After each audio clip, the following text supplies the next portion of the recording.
अच्छा, जहाँ पर आलिया हमजा साहबा को पुलिस गिरफ्तार करने पहुँची तो वहाँ पर जब कारकुनान को गिरफ्तार किया गया तो आलिया हमजा को कहा गया कि यहाँ से आप चली जाएं, हमने कारकुनान को गिरफ्तार करना है। तो आलिया हमजा के अल्फाज थे मेरे सामने कि जनाब मुझे भी गिरफ्तार करके ले जाएं, अगर मेरे कारकुनान को करना है मैं एक भी कारकुनान गिरफ्तार नहीं होने दूंगी। आलिया हमजा साहब हमारे साथ मौजूद हैं। मैडम, गिरफ्तारी से डर नहीं लगता? फिर भी डट गई हैं पुलिस के सामने, इतनी ज़्यादा पुलिस थी। देखिए, शुक्र अल्हम्दुलिल्लाह, मेरे कारकुन मेरा असासा हैं, ये सारे मेरे बाजू हैं।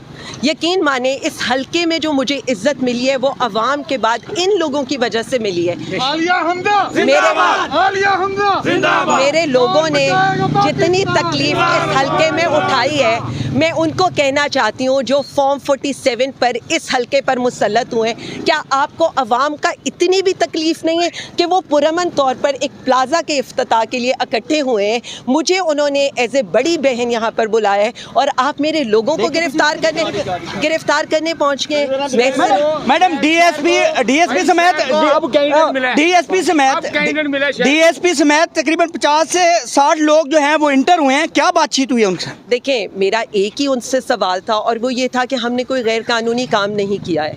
यहाँ पर हम इकट्ठे हो रहे हैं एक प्लाजा के इफ्तिताह के ऊपर और हम वहाँ पर हम सब मिलकर खाना खा रहे थे, आपने देखा है। और उससे उनको इतना डर कि वो वहाँ पर पहुँच गए हैं। 3 थानों की पुलिस आपने पहुँचा दी है, सब कुछ पहुँचा दिया है, गाड़ियाँ खड़ी कर दी हैं और पूरे हलके ने ये चीज़ देखी है। मैं सिर्फ इतना कहना चाहूँगी, लोगों को डराने से कुछ नहीं होगा। मैं आपके सामने मौजूद। मैडम, एक सवाल है मेरा आपसे। जब कहा गया कि मैम एसएचओ की जानिब से कि आप चली जाएं, आपके कारकुनान को हमने गिरफ्तार करना है और आपने कहा ऐसा नहीं हो सकता, तो आप लोग तो गिरफ्तारी के डर से भाग जाते हैं, आप बैठ गई? नहीं, मैं क्यों भागूंगी? डर मुझे सिर्फ अल्लाह रब्बुल इज़्ज़त का है और ये मेरा क्या बिगाड़ सकते हैं? 16 महीने रख कर देख लिया, लातादाद FIRs करके देख ली, अदालतों में पेश करके देख लिया। मसला सिर्फ इतना है, हमारा कारकुन हमारा असासा है, हमारे पाकिस्तानी एक कौम हमारा असासा है। इन लोगों के बगैर तो मैं कुछ भी नहीं हूँ। आज अगर मैं इनको छोड़ के भाग जाती तो कभी भी लोग मेरे लिए नहीं खड़े होंगे और मुझे ये समझ। आलिया हमजा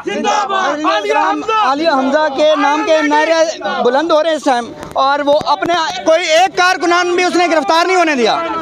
आलिया हमजा ने अपना एक कारकुन भी गिरफ्तार नहीं होने दिया। हालांकि 50 से 40 लोग यहाँ पर DSP समेत और 6 से 7 SHO पहुँच चुके थे और मैम आलिया हमजा अब तमाम कारकुनान को सेव लेकर दोबारा अपने इनसे निकल आई हैं और वो रवाना होने लगी हैं। बचाएगा पाकिस्तान, इमरान खान। आप देख सकते हैं जज्बा और इमरान खान जिंदाबाद के जो हैं वो नारे लगे। मैम, सहाफ़ियों को इससे भी मोबाइल छीनने की कोशिश की गई। हमारे कैपिटल से अली तारिक हैं, उनका कैमरा गिरा दिया गया। आगा शेख सरवर को धमकियाँ दी गई, मुझे मोबाइल छीनने की कोशिश की गई। क्या कहेंगी इस पर? मैं सिर्फ इतना कहूँगी कि सहाफ़ियों से तो ये वैसे ही डर रहे हैं, नहीं तो पीका एक्ट क्यों लगाते हैं? सबसे डरते हैं, डरपोक हुकूमत है क्योंकि अवाम इनके साथ नहीं है। लेकिन अगेन बात सिर्फ इतनी है, खान भी होगा, अवाम भी होगी और इनका डर ऐसे ही बरकरार रहेगा इंशाल्लाह। Thank you ma'am. और इमरान खान जिंदाबाद, पाकिस्तान जिंदाबाद।